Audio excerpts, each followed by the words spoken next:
আসসালামু আলাইকুম রহমতুল্লাহি ওবরাকাতু। আলহামদুলিল্লাহ, আজ এক অসাধারণ দিন কাটল। প্রিয় বন্ধু আবু জরের দস্তরবন্দি মাওলানা হওয়ায় উপলক্ষে মাদ্রাসায় গিয়েছিলাম। মাদ্রাসার বিশালতা ও তার সৌন্দর্য মুগ্ধ করার মতো। সবচেয়ে বড় পাওয়ার ছিল বড় বড় আলেমদের সাথে সাক্ষাৎ ও তাদের মূল্যবান নসিহত শ্রবণ। আল্লাহ বন্ধুর এই এলেমকে কবুল করুক, আমিন। পিতামাতা ভালো সন্তানের কারণে সম্মানের তাজ পেয়ে যাবে, সম্মান পাবে।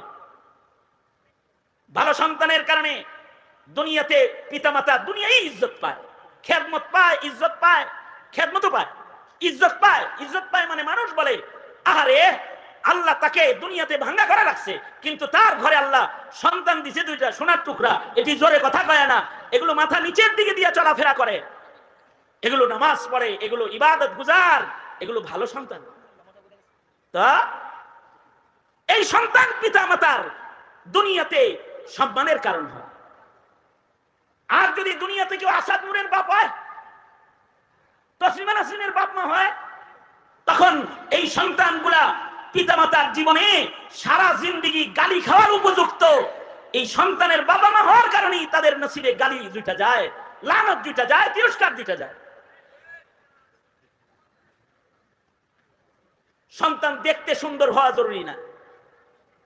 আমাদের শেখ আব্দুল মালিক হাফিজাহুল্লাহ, উনি কি জাতীয় মসজিদের খতিব, উনি কি দেখতে টল ফিগার, অনেক সুন্দর, ছোটখাটো একজন মানুষ, গায়ের রং কালো, কিন্তু এই সন্তান মা বাবার কত ইজ্জতের কারণ। আমি 32 বছর আগের চিঠি পড়েছি, শেখ আব্দুল ফাত্তাহ আবু গুদ্দা রহমতুল্লাহ আলাইহি যেই চিঠি আব্দুল মালিক সাহেবের বাবার কাছে লিখেছিলেন 32 বছর আগে, ছাত্র জমানায়ও চিঠি লিখেছি যে শেখ আব্দুল ফাত্তাহ আবু গুদ্দা হানাফি মাযহাবের আরবের শ্রেষ্ঠ একজন উলুমুল হাদিসের মাহের ফান একজন ইমাম ছিলেন।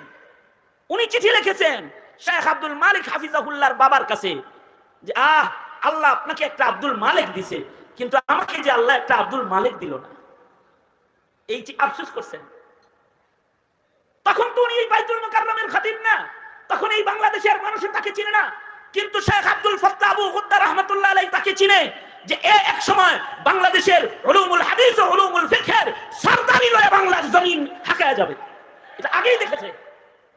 এবং এই রকম একটা সন্তান না পাওয়ার বেদনা জাহির করেছে। দেখতে তো সুন্দর, চেহারা, চামড়ার, টল ফিগার এরকম না।